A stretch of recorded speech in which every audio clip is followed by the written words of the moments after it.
सावधान, मां लक्ष्मी ने स्वयं कहा है, अगर घर की ये 5 चीज किसी को दे दी जाए तो धन संपत्ति ही नहीं, सुख शांति भी सदा के लिए छिन जाएगी। क्या आप जानते हैं, आपके घर की 5 साधारण चीजें ही आपकी किस्मत तय करती हैं। मां लक्ष्मी ने चेतावनी दी है, गलती से भी इन्हें दान कर दिया तो घर में आ जाएगी भयंकर गरीबी। बहुत समय पहले प्राचीन भारत के एक छोटे से नगर विशालपुर में एक साधु का आश्रम था। वहां दूर दूर से लोग आकर आध्यात्मिक शिक्षा प्राप्त करते थे। नगरवासी साधु को आचार्य देव कहते थे, क्योंकि वे केवल भिक्षा लेकर जीवन व्यतीत नहीं करते थे, बल्कि लोगों को सही जीवन जीने की राह भी दिखाते थे। विशालपुर नगर समृद्ध था, लोगों के घर धन धान्य गहनों और रत्नों से भरे रहते थे। नगरवासी मानते थे कि ये सब माता लक्ष्मी की कृपा से ही है। नगर के बीचों बीच माता लक्ष्मी का एक भव्य मंदिर था। रोज शाम को वहां दीपक जलाए जाते, घंटियों की ध्वनि गूंजती और पूरा वातावरण श्री ह्रीं श्री महालक्ष्मी नमः के मंत्रों से पवित्र हो जाता। लेकिन एक परिवार ऐसा भी था जो नगर में सबसे समृद्ध होने के बावजूद धीरे धीरे कंगाल होने की ओर बढ़ रहा था। यह परिवार था वसुदेव जी का। वसुदेव जी नगर के सबसे बड़े व्यापारी थे। उनके पास सोने चांदी के ढेर थे, नौकर चाकर थे और अनाज के कोठार भरे रहते थे। फिर भी कुछ वर्षों के भीतर उनका घर वीरान होने लगा। धन की जगह कर्ज बढ़ने लगा, नौकर छोड़कर जाने लगे और घर में अशांति फैल गई। लोग हैरान थे कि ऐसा क्यों हो रहा है, आखिर माता लक्ष्मी की कृपा एक समृद्ध घर से क्यों उठ गई। वसुदेव जी भी परेशान थे। एक रात वे चिंतित होकर सो रहे थे, तभी उन्हें एक स्वप्न आया। स्वप्न में माता लक्ष्मी प्रकट हुई। उनके मुखमंडल से दिव्य आभा निकल रही थी। 4 हाथों में कमल, शंख, गदा और सोने के सिक्कों की वर्षा करने वाला पात्र था। उनकी मुस्कान शांति और कृपा से भरी थी, लेकिन आंखों में एक कठोर सत्य छिपा था। माता बोली, वसुदेव तुम दुखी क्यों हो? क्या तुम्हें याद नहीं कि धन की रक्षा करना भी एक तपस्या है? तुमने अपने घर की 5 पवित्र वस्तुएं बार बार दूसरों को देकर मेरे निवास को अशुद्ध कर दिया, इसलिए मैं तुम्हारे घर से विदा हो गई। वसुदेव ने हाथ जोड़कर कहा, मां मुझे क्षमा करें, कृपया मुझे बताइए कि वे 5 वस्तुएं कौन सी हैं जिन्हें देने से घर में गरीबी आती है। माता ने कहा, यह रहस्य मैं बताऊंगी, परंतु ध्यान रहे ये केवल तुम्हारे लिए नहीं बल्कि पूरे नगर और संसार के लिए शिक्षा है। 5 वस्तुएं कभी भूलकर भी घर से बाहर नहीं देनी चाहिए, क्योंकि ये वस्तुएं मेरे निवास की जड़ें हैं। इन्हें खोने से घर निर्धन और अपवित्र हो जाता है। इतना कहकर माता अदृश्य हो गईं। वसुदेव घबरा कर उठ गए।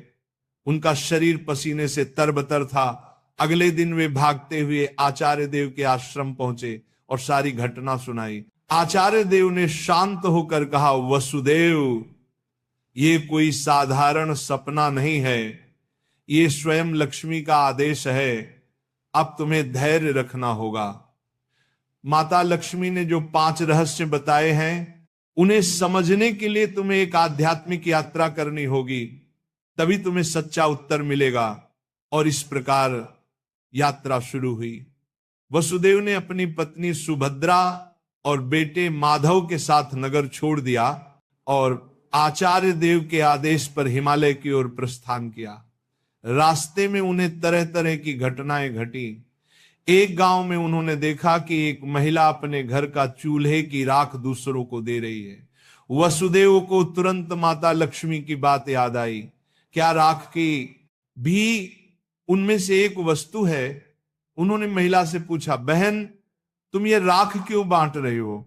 महिला ने कहा, महाराज लोग मानते हैं कि राख खेत में डालने से फसल अच्छी होती है। वसुदेव ने सोचा, लेकिन यही तो गलती है। चूल्हे की राख घर के भोजन और अग्नि का प्रतीक है।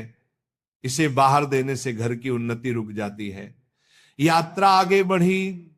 वसुदेव, सुभद्रा और माधव पहाड़ों की कठिन राह से गुजर रहे थे। एक रात वे एक आश्रम पहुंचे। वहां एक वृद्ध साध्वी ध्यान में लीन थी।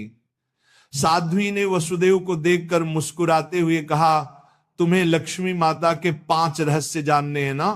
ध्यान से सुनो। ये पहली वस्तु है चूल्हे की राख। इसे किसी को मत दो, ये घर की लक्ष्मी को बाहर कर देती है। वसुदेव ने प्रणाम किया और रहस्य को याद कर लिया।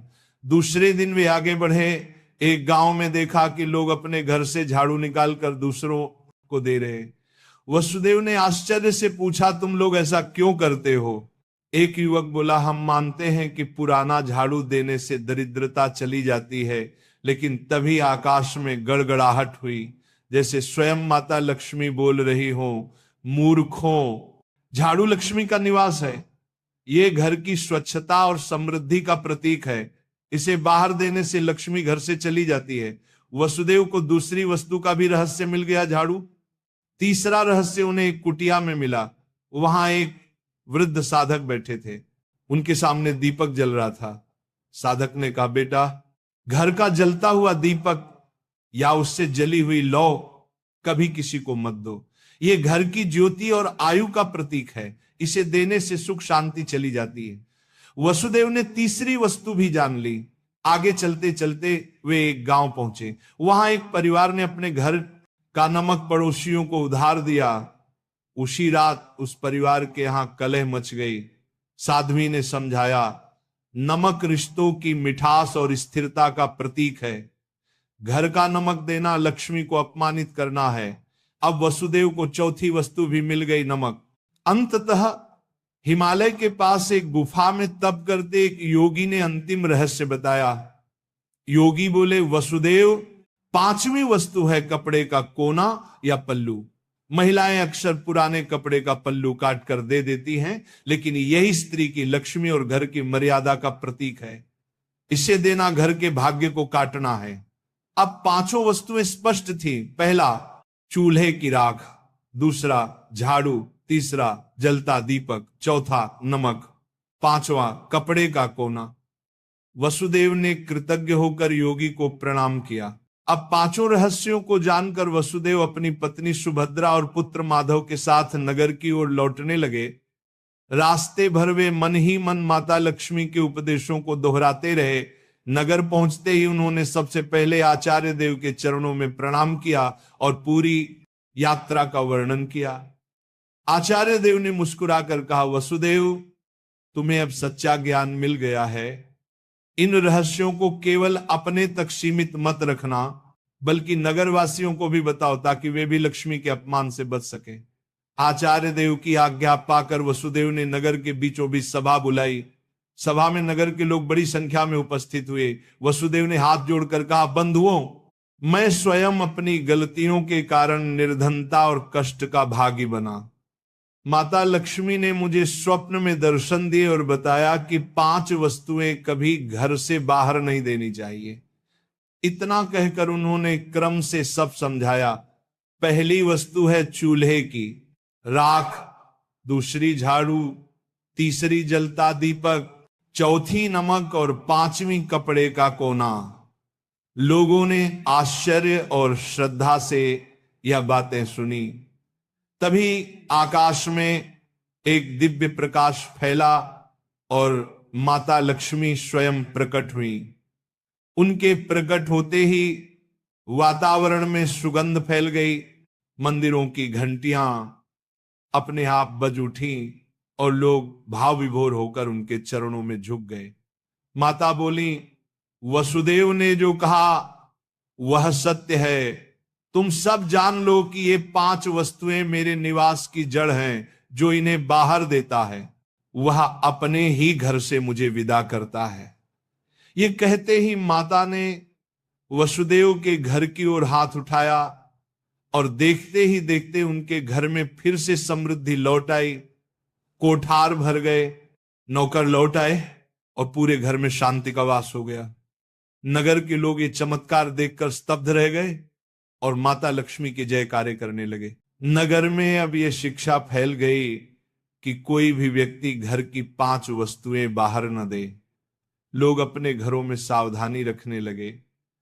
पहले जो लोग अंधविश्वास में पड़कर झाड़ू, राख, नमक या दीपक दूसरों को दे देते थे, उन्होंने ये सब बंद कर दिया।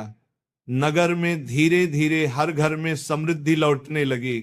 लोग समझ गए कि लक्ष्मी केवल सोने, चांदी या धन में ही नहीं, बल्कि घर की पवित्रता, भोजन, स्वच्छता और मर्यादा में भी रहती है। वसुदेव अब नगर में आदर्श बन गए। वे धनवान तो थे ही, पर अब उन्होंने अपने धन को धर्म और सेवा में लगाना शुरू किया। उन्होंने गरीबों के लिए अन्न क्षेत्र बनवाया, परंतु घर की 5 वस्तुएं देने से हमेशा इनकार करते।